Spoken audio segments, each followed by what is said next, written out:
এত সুন্দর আবহাওয়ায় আমি আপনাদের সাথে শেয়ার করব আমি আজকে মিষ্টি কুমড়া দিয়ে কী করে একটি রাইস করেছি। খুবই স্বাস্থ্যসম্মত, আপনারা অবশ্যই ট্রাই করতে ভুলবেন না। তো আমি সাথে একটা মিক্সড চিকেন ব্রেস্ট দিয়ে মিক্সড ভেজিটেবলের সাথে সার্ভ করেছি।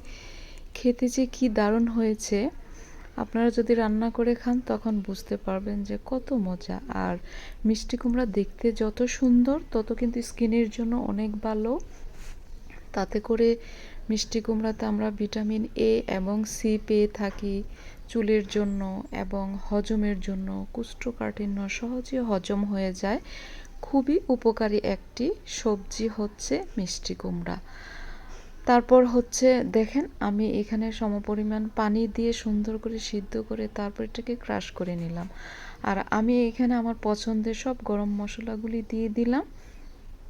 গরম মশলাগুলো যখন সুন্দর হালকা ব্রাউন হয় তখন আমি এখানে রাইসটা দিয়ে তারপর মিষ্টি কুমড়াটা যে আমি সিদ্ধ করে রেখেছি চালের সঙ্গে অ্যাড করে দিলাম। হওয়ার পর আমি গরম পানি আর কাঁচামরিচ ফ্লেভারের জন্য আর সাথে একটা নাগামরিচ দিয়েছি। আর যে কালো এটা দেখেছিলেন, আমি কাতার থেকে ওই শুকনো লেবু নিয়েছি। আমার কাছে খেতে কিন্তু দারুণ লাগে এটা। তো হওয়ার পর আমি ঘি দিয়েছি। ঘি না দিলে কি হয়, আমার কিন্তু সব কিছুতে একটু ঘি না হলে হয় না। আমি কিন্তু ঘি লাভার্স। আর এই যে দেখেন, চিকেন ব্রেস্ট দিয়ে ভেজিটেবলটা করেছি। অবশ্যই ট্রাই করবেন। সবাই ভালো থাকবেন, দোয়াতে রাখবেন ইনশাআল্লাহ।